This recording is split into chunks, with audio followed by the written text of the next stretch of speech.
A las 7:56 de la mañana del 7 de diciembre de 1941, los bombarderos japoneses cayeron en picado sobre Hawái. Su objetivo era la flota norteamericana del Pacífico que se encontraba anclada en su base de Pearl Harbor.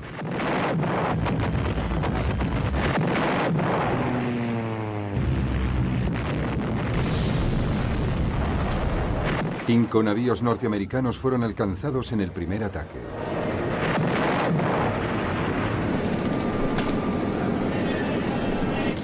Unos minutos después, más aviones japoneses se unieron a la ofensiva.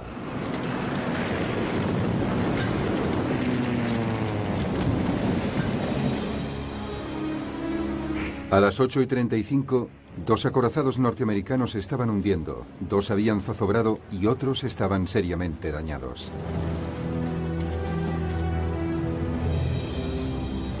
Un séptimo acorazado, el Nevada, soltó amarras y se dirigía a mar abierto cuando también fue alcanzado y obligado a regresar a la costa.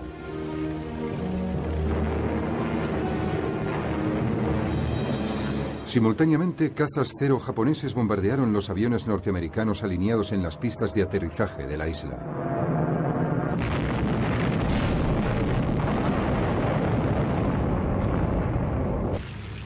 Los barracones contiguos del ejército también fueron ametrallados.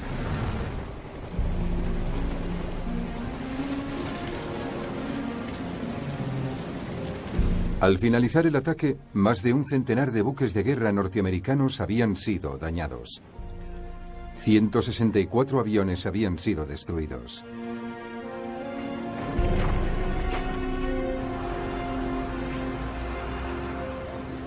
Al día siguiente, el presidente Franklin Delano Roosevelt declaraba la guerra a Japón. Una fecha que pervivirá en la infamia. Los Estados Unidos de América han sido atacados por sorpresa y deliberadamente por fuerzas navales y aéreas del Imperio japonés.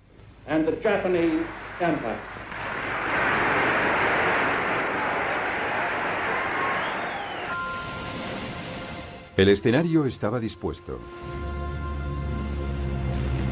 ¿Podría Japón dejar fuera de combate a Estados Unidos con un golpe rápido antes de que el enorme poder americano acabase con el imperio nipón? La ofensiva de Pearl Harbor se convertiría en uno de los grandes conflictos armados de la Segunda Guerra Mundial.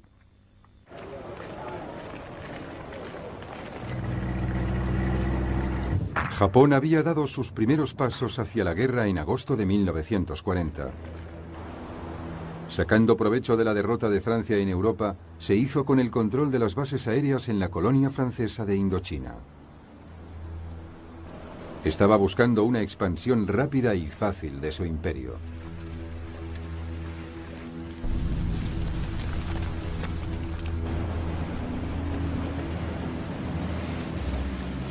Un año después, Japón lanzó un ultimátum exigiendo la utilización de las bases aéreas francesas de Indochina.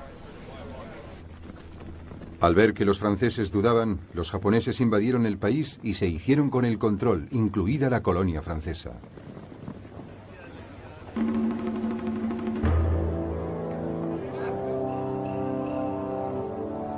Japón sufrió enseguida las consecuencias de la invasión.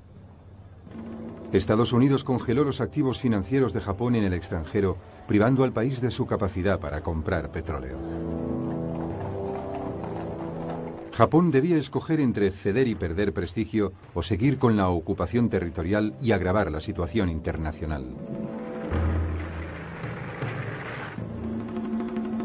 Para el nuevo gobierno japonés, cuyo líder era el general Hideki Tojo, no había ninguna duda respecto a qué rumbo tomar. Los comandantes de la Armada y del ejército japonés recibieron la orden de prepararse para una guerra rápida con objeto de ocupar todos los territorios del Extremo Oriente, controlados por Gran Bretaña, Francia, Holanda y Estados Unidos. El país esperaba una victoria rápida.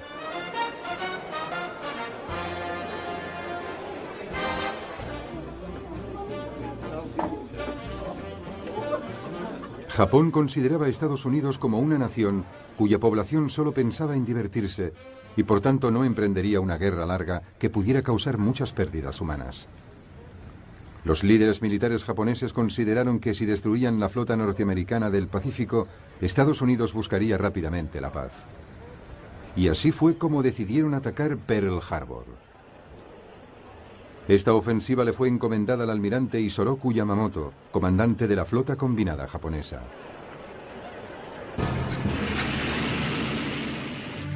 En poco tiempo dispuso de los aviones más modernos y mortíferos que los japoneses podían producir.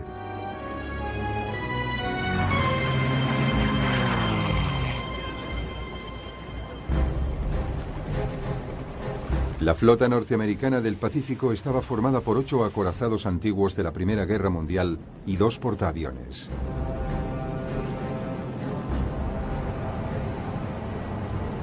Yamamoto planificó el ataque con sumo cuidado. Arremetería contra la flota norteamericana en Pearl Harbor un domingo, ya que según los informes de los servicios de inteligencia, el fin de semana la flota permanecía amarrada en el puerto.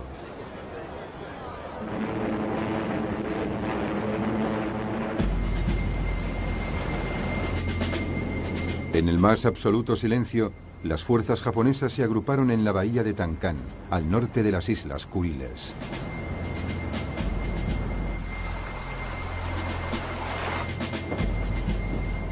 La flota zarpó el 26 de noviembre de 1941.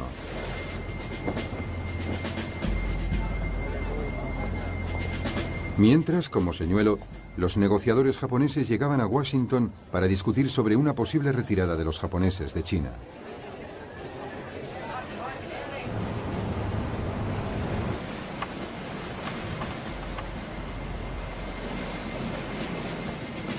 La flota japonesa se reabasteció de combustible después de varios días en el mar. 3 días más tarde ya estaba a la altura de Hawái. Los norteamericanos, confiados, no se dieron cuenta de que algo no iba bien.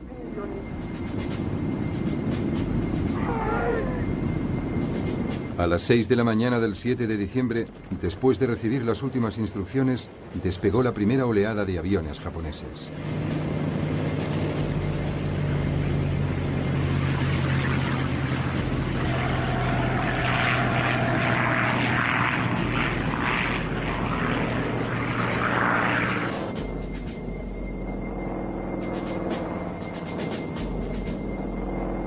Mientras los primeros torpederos japoneses se lanzaban al ataque, el personal norteamericano se estaba despertando en una hermosa mañana de domingo.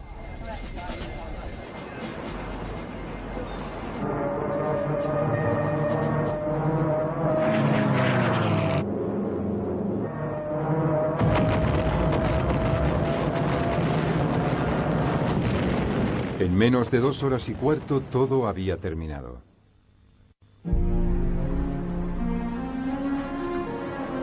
El plan de Yamamoto se había cumplido a la perfección. ¿O no?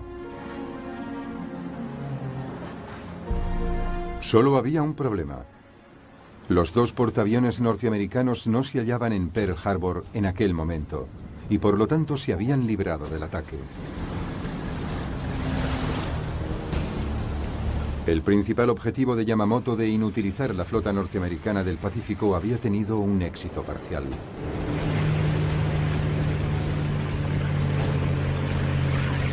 La Fuerza Aérea de Estados Unidos en el Pacífico todavía estaba viva. En Estados Unidos la población estaba horrorizada y no daba crédito a lo sucedido. La reacción fue rápida en una atmósfera de rabia y determinación.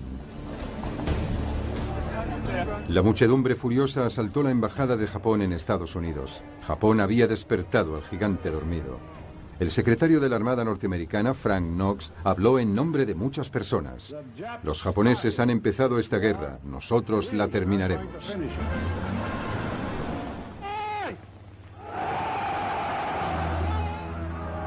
No obstante, antes de que Estados Unidos pudiese movilizar todas sus fuerzas, los japoneses continuaron con sus ataques a los aliados occidentales.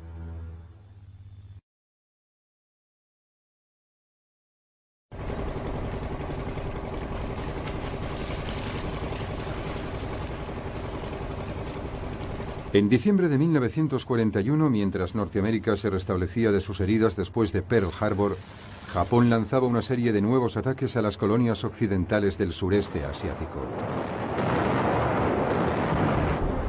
Japón pensó que había dejado fuera de combate a Estados Unidos y ahora actuaría contra Gran Bretaña y sus colonias. La primera en ser atacada fue en Malasia. Una fuerza japonesa desembarcó en la zona noreste del país.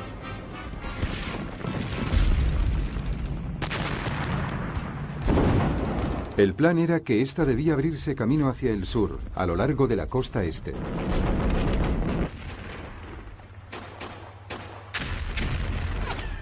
La fuerza de invasión se enfrentó a un contingente de tropas indio-británicas.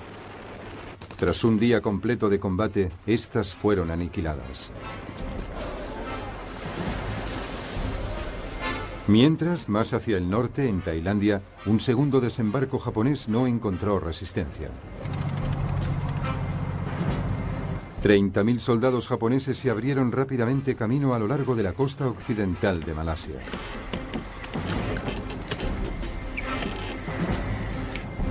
El objetivo de los dos grupos era Singapur, el centro del dominio militar y político británico en el Extremo Oriente.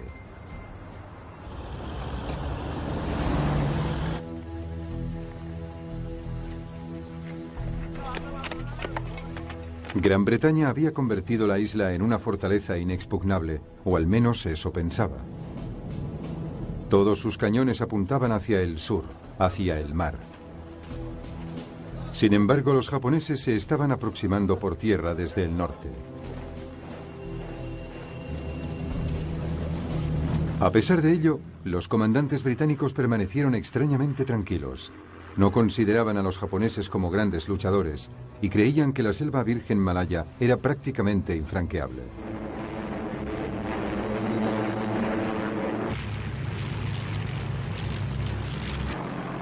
Los japoneses tenían otros planes. Atacaron Singapur desde el aire para debilitar la ciudad.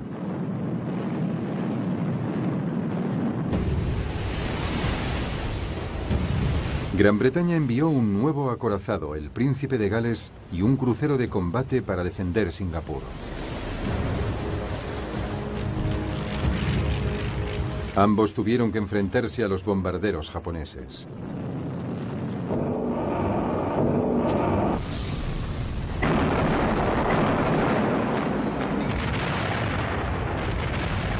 Otros dos acorazados fueron hundidos en menos de 2 horas.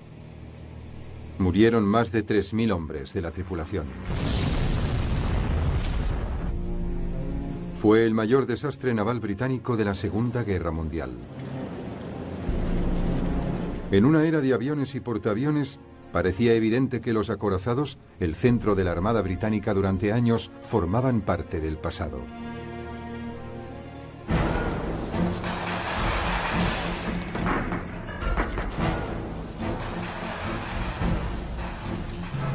Mientras, en tierra, los japoneses proseguían su avance hacia el sur.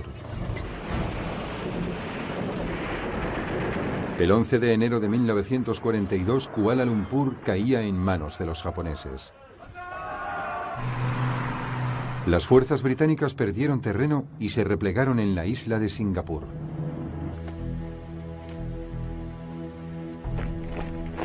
En aquel momento había unos 100.000 soldados estacionados allí. Se enfrentaban a un contingente de solo 30.000 japoneses.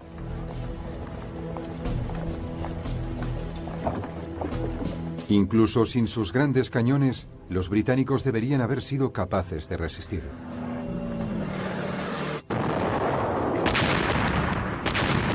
Los japoneses lanzaron un asalto a principios de febrero. Asalto terrestre que fue secundado por nuevos ataques aéreos.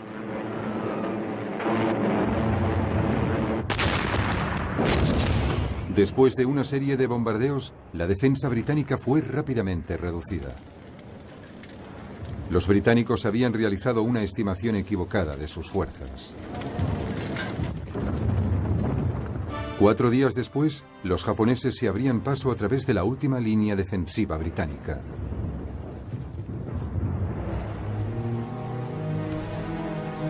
El general Arthur Percival se vio obligado a rendirse junto a sus más de 90.000 hombres.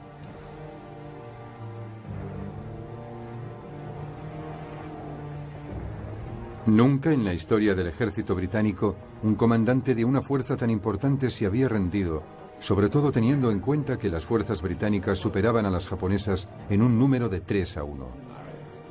El poder y el prestigio británicos en el Extremo Oriente, desde hacía más de 200 años, habían sido barridos en tan solo 10 semanas.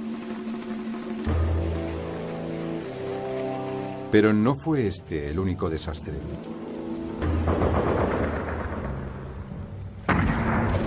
Las fuerzas japonesas triunfaban también en el sudeste asiático.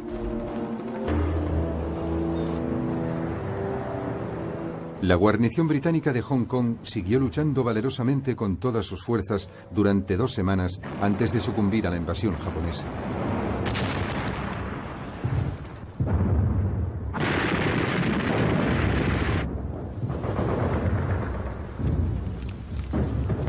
En Filipinas, Estados Unidos no salía mejor parado. Allí, un bombardeo aéreo preventivo sorprendió a un gran número de aviones norteamericanos cuidadosamente alineados en Clark Field.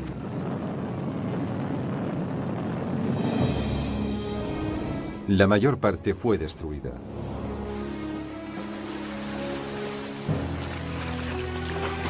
Dos días más tarde, sin prácticamente oposición americana, las tropas japonesas empezaron a desembarcar.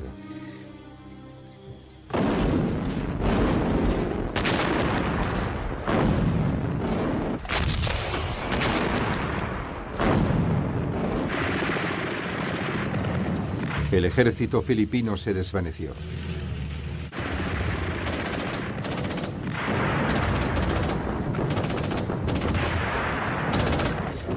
Los japoneses avanzaban rápidamente. 10 días más tarde tomaban Manila.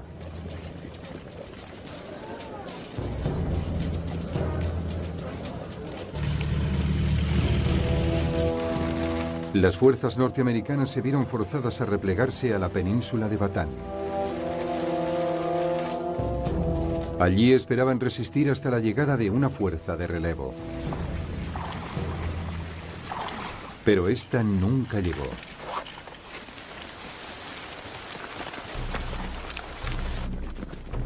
Las tropas japonesas lanzaron una gran ofensiva sobre las posiciones norteamericanas.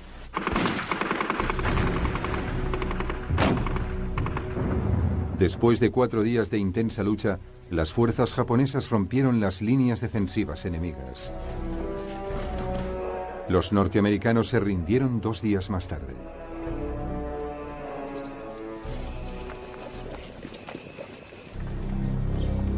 Tan solo quedó una gran colonia británica en la región, Birmania. A principios de 1942, las fuerzas japonesas habían estado presionando desde el sur del país. Las defensas británicas habían sido completamente descuidadas. Solo había unos 15.000 hombres para asegurar la defensa del país. Con esta cifra no podían enfrentarse a los japoneses.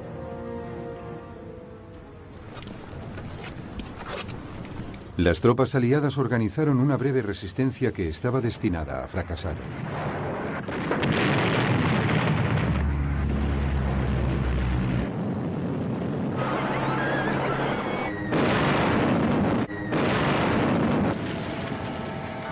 Dos meses después de desembarcar en Birmania, los japoneses habían tomado la capital, Rangún. 8 semanas más tarde, los británicos habían sido totalmente expulsados del país. En menos de 6 meses, los japoneses se habían hecho con el control de toda la cuenca este del Pacífico. La Blitzkrieg había sido rápida y aplastante. Pero algunas señales de alerta advertían de que los japoneses no eran tan poderosos como parecían.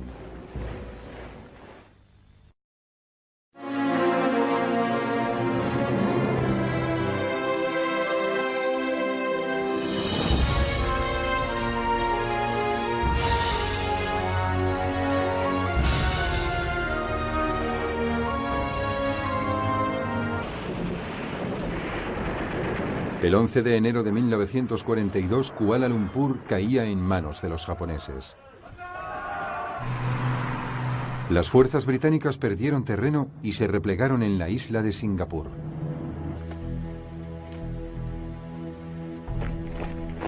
En aquel momento había unos 100.000 soldados estacionados allí.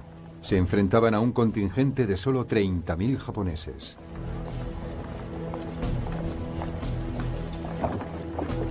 Incluso sin sus grandes cañones, los británicos deberían haber sido capaces de resistir.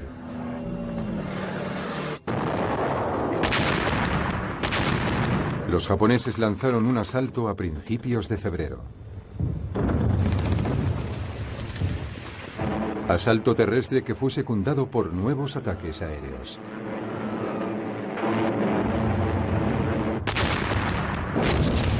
Después de una serie de bombardeos, la defensa británica fue rápidamente reducida.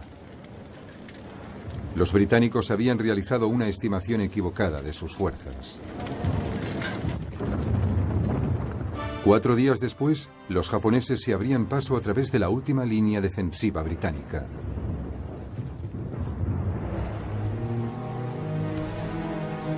El general Arthur Percival se vio obligado a rendirse junto a sus más de 90.000 hombres.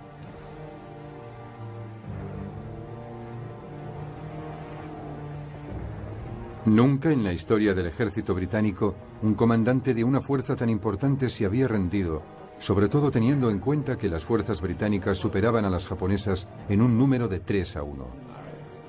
El poder y el prestigio británicos en el Extremo Oriente, desde hacía más de 200 años, habían sido barridos en tan solo 10 semanas. Pero no fue este el único desastre.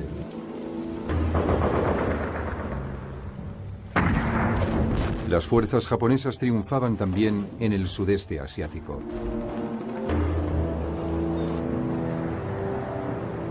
La guarnición británica de Hong Kong siguió luchando valerosamente con todas sus fuerzas durante 2 semanas antes de sucumbir a la invasión japonesa.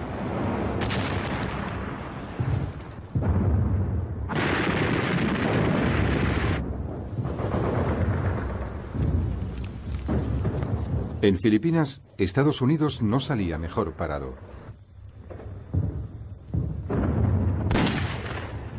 Allí, un bombardeo aéreo preventivo sorprendió a un gran número de aviones norteamericanos cuidadosamente alineados en Clark Field.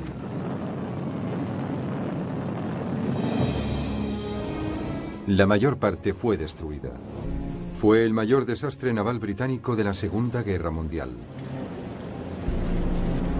En una era de aviones y portaaviones, parecía evidente que los acorazados, el centro de la Armada Británica durante años, formaban parte del pasado.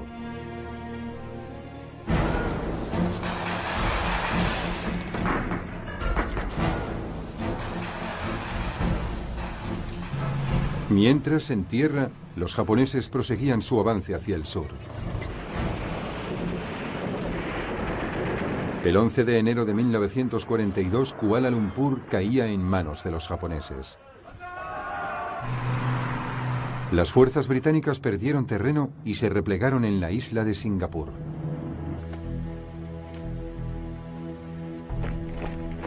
En aquel momento había unos 100.000 soldados estacionados allí.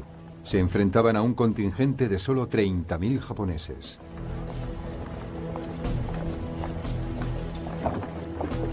Incluso sin sus grandes cañones, los británicos deberían haber sido capaces de resistir.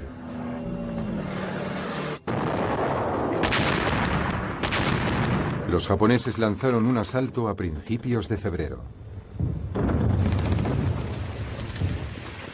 Asalto terrestre que fue secundado por nuevos ataques aéreos.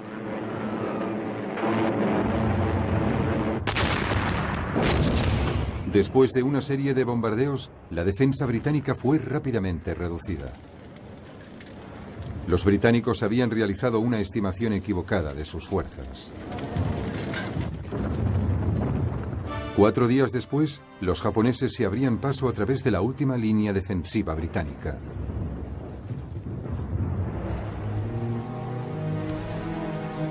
El general Arthur Percival se vio obligado a rendirse junto a sus más de 90.000 hombres.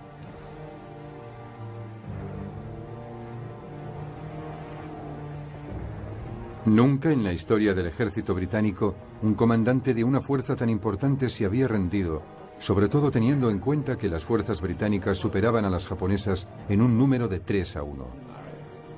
El poder y el prestigio británicos en el Extremo Oriente, desde hacía más de 200 años, habían sido barridos en tan solo 10 semanas. Pero no fue este el único desastre.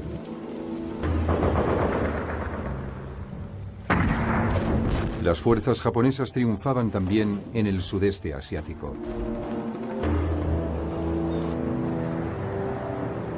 La guarnición británica de Hong Kong siguió luchando valerosamente con todas sus fuerzas durante 2 semanas antes de sucumbir a la invasión japonesa.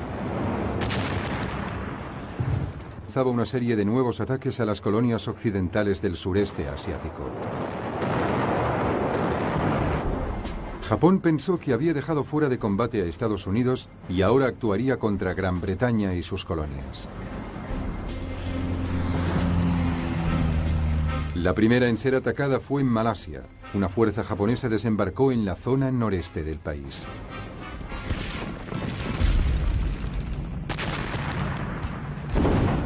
El plan era que esta debía abrirse camino hacia el sur, a lo largo de la costa este.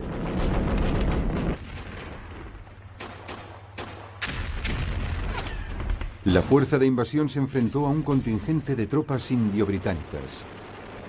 Tras un día completo de combate, estas fueron aniquiladas. Mientras, más hacia el norte, en Tailandia, un segundo desembarco japonés no encontró resistencia. 30.000 soldados japoneses se abrieron rápidamente camino a lo largo de la costa occidental de Malasia.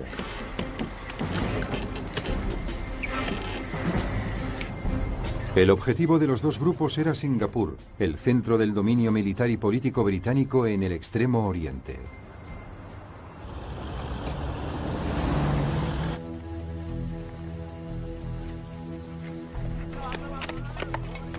Gran Bretaña había convertido la isla en una fortaleza inexpugnable, o al menos eso pensaba.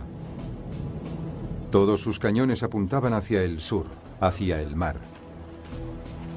Sin embargo, los japoneses se estaban aproximando por tierra desde el norte. A pesar de ello, los comandantes británicos permanecieron extrañamente tranquilos. No consideraban a los japoneses como grandes luchadores y creían que la selva virgen malaya era prácticamente infranqueable.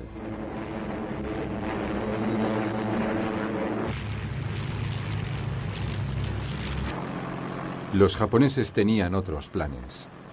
Atacaron Singapur desde el aire para debilitar la ciudad.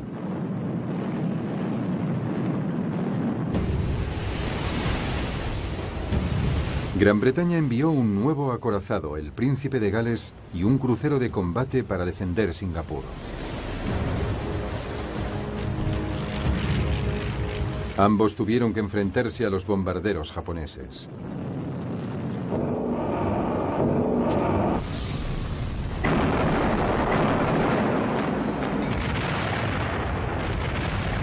Otros 2 acorazados fueron hundidos en menos de 2 horas. Murieron más de 3.000 hombres de la tripulación. Fue el mayor.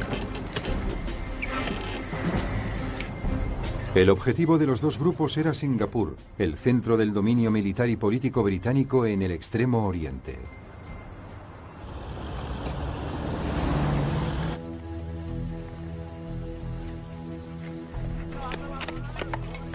Gran Bretaña había convertido la isla en una fortaleza inexpugnable, o al menos eso pensaba. Todos sus cañones apuntaban hacia el sur, hacia el mar. Sin embargo, los japoneses se estaban aproximando por tierra desde el norte. A pesar de ello, los comandantes británicos permanecieron extrañamente tranquilos. No consideraban a los japoneses como grandes luchadores y creían que la selva virgen malaya era prácticamente infranqueable.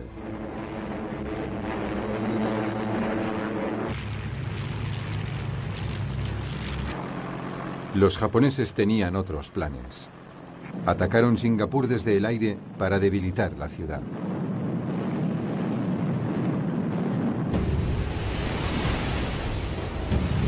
Gran Bretaña envió un nuevo acorazado, el Príncipe de Gales, y un crucero de combate para defender Singapur.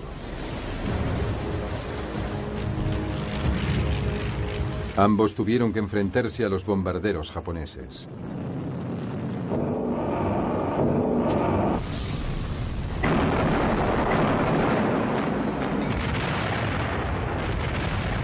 Otros 2 acorazados fueron hundidos en menos de 2 horas. Murieron más de 3.000 hombres de la tripulación. Fue el mayor desastre naval británico de la Segunda Guerra Mundial. En una era de aviones y portaaviones, parecía evidente que los acorazados, el centro de la Armada Británica durante años, formaban parte del pasado.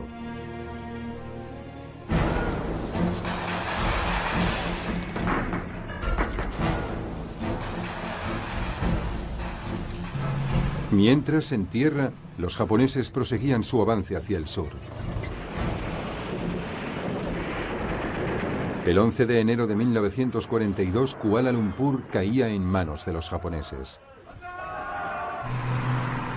Las fuerzas británicas perdieron terreno y se replegaron en la isla de Singapur.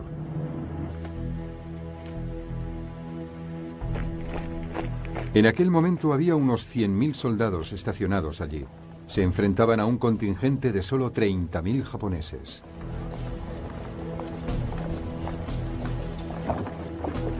Incluso sin sus grandes cañones, los británicos deberían haber sido capaces de resistir.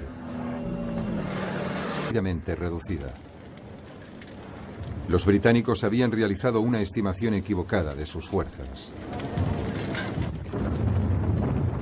4 días después, los japoneses se abrían paso a través de la última línea defensiva británica.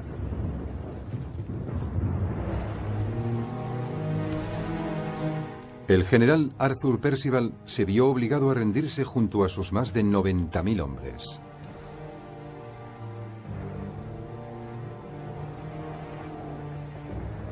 Nunca en la historia del ejército británico un comandante de una fuerza tan importante se había rendido, sobre todo teniendo en cuenta que las fuerzas británicas superaban a las japonesas en un número de 3-1. El poder y el prestigio británicos en el Extremo Oriente, desde hacía más de 200 años, habían sido barridos en tan solo 10 semanas. Pero no fue este el único desastre.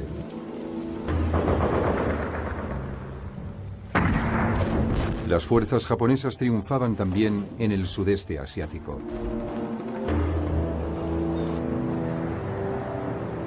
La guarnición británica de Hong Kong siguió luchando valerosamente con todas sus fuerzas durante 2 semanas antes de sucumbir a la invasión japonesa.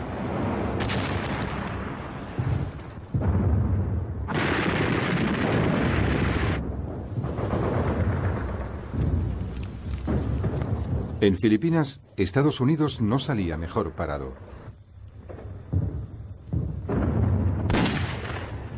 Allí, un bombardeo aéreo preventivo sorprendió a un gran número de aviones norteamericanos cuidadosamente alineados en Clark Field.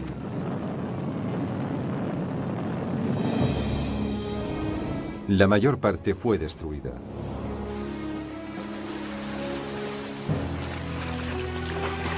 Dos días más tarde, sin prácticamente oposición americana, las tropas japonesas empezaron a desembarcar.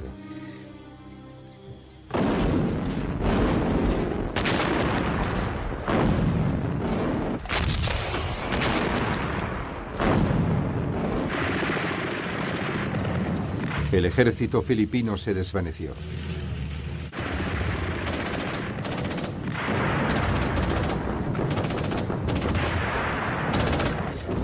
Los japoneses avanzaban rápidamente. 10 días más tarde tomaban Manila.